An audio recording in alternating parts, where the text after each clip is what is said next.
Zelensky ने एक बार फिर वही गलती कर दी जिसको लेकर पुतिन ने उन्हें चेतावनी दी थी। ज़ेलेंस्की ने रूस के कब्जे वाले डोनेस्क में क्लस्टर बम से बहुत ही बड़ा हमला कर दिया।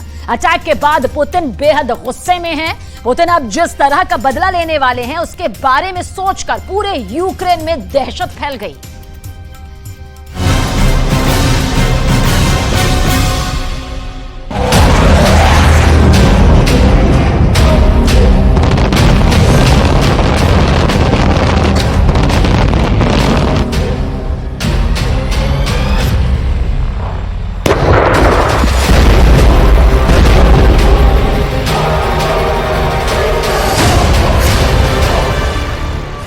बाइडेन को जिसका डर था, ज़ेलेंस्की ने वही गलती कर दी।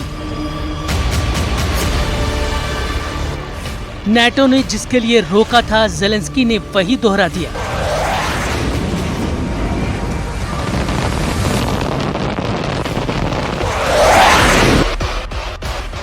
पूरी दुनिया जिसे लेकर घबराई थी, ज़ेलेंस्की ने वही कदम उठा लिया।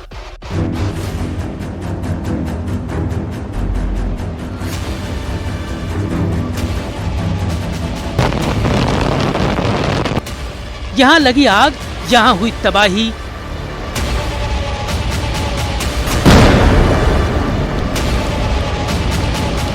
यहां हुई बमबारी का सबसे बड़ा खलनायक ज़ेलेंस्की को बताया जा रहा है।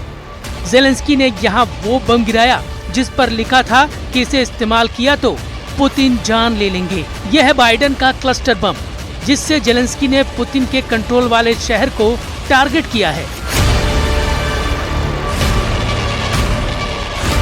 ये बम जहां जहां गिरा, सब कुछ खत्म हो गया। पुतिन का सब्र भी अब टूट गया है। पुतिन ने जिसको लेकर चेतावनी दी, ज़ेलेंस्की ने वही कर दिया। पुतिन के अल्टीमेटम के बावजूद ज़ेलेंस्की ने रूस की धरती पर क्लस्टर बम से कहर बरपा दिया।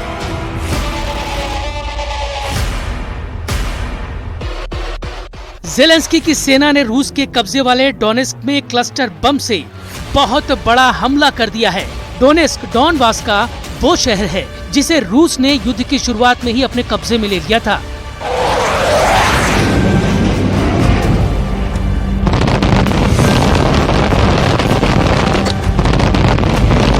किसी भी युद्ध का ये नियम होता है कि सेना रिहायशी इलाकों को निशाना नहीं बनाती, नागरिकों पर हमले नहीं करती। लेकिन इस युद्ध में ये नियम टूटे और बार बार टूटे। कभी रूस ने तो कभी यूक्रेन की सेना ने रिहायशी इलाकों पर गोले दागे, ड्रोन से हमले किए। लेकिन इस बार ज़ेलेंस्की ने बहुत ही खतरनाक कदम उठा लिया। ज़ेलेंस्की की सेना ने डोनेस्क में एक यूनिवर्सिटी पर क्लस्टर बम से हमला कर दिया।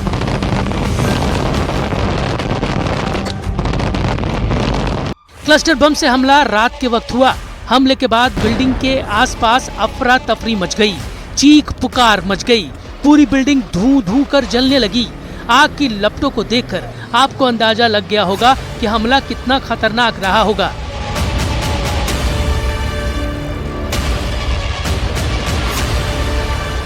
रूस के कब्जे वाले डोनेस्क के मेयर का आरोप है कि यूक्रेन की तरफ से क्लस्टर बम से हमला किया गया। आग पर काबू पाने के लिए 100 से ज्यादा फायर फाइटर्स को घंटों मशक्कत करनी पड़ी। रात के अंधेरे के बाद अब दिन के उजाले की तस्वीर और डराने वाली है। इस अटैक के बाद यूनिवर्सिटी की बिल्डिंग पूरी तरह से मलबे में तब्दील हो गई। आग इतनी भीषण थी कि कई दिन तक उस पर पूरी तरह से काबू नहीं पाया जा सका। क्लस्टर बम ने कुछ नहीं छोड़ा। अटैक के बाद सब कुछ तबाह हो गया।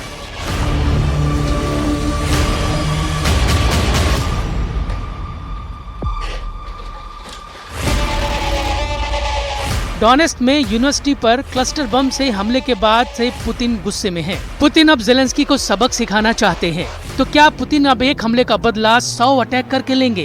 क्या एक बिल्डिंग का बदला पुतिन ज़ेलेंस्की की 100 इमारतों को गिरा कर लेंगे? पुतिन क्या करेंगे ये कोई नहीं जानता। पुतिन का अगला कदम क्या होगा ये किसी को नहीं पता होता। ये सिर्फ और सिर्फ पुतिन जानते हैं कि ज़ेलेंस्की को अगली चोट कहां और कैसे पहुंचानी है। दुनिया को इसकी जानकारी तभी मिलती है जब रूस के राष्ट्रपति अपना अगला कदम बढ़ा चुके होते हैं। पुतिन ने जब क्लस्टर बम को लेकर वार्निंग दी थी तो मैसेज अमेरिका तक भेजा गया था। पुतिन पहले ही ज़ेलेंस्की और बाइडेन को क्लस्टर बम के इस्तेमाल पर अंजाम भुगतने की धमकी दे चुके थे।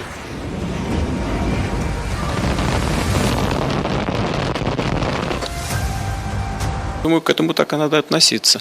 Делают они это не от хорошей жизни, а потому что у них дефицит боеприпасов вообще. Напомню, что украинская армия тратит за сутки боевых действий там, до 5-6 тысяч, скажем, снарядов 155-го калибра, а Соединенные Штаты производят 15 тысяч в месяц. У них не хватает, и в Европе уже не хватает, но не нашли ничего лучшего, как предложить использование кассетных боеприпасов. क्लस्टर बम यानी वो खतरनाक धमाके वाला हथियार जो बहुत बदनाम है।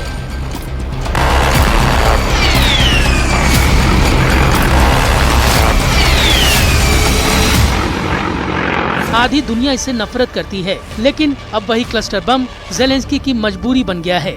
यूक्रेन पर चौतरफा हमले के बाद ज़ेलेंस्की अब पलटवार में क्लस्टर बम से हमला कर पुतिन को डराना चाहते हैं।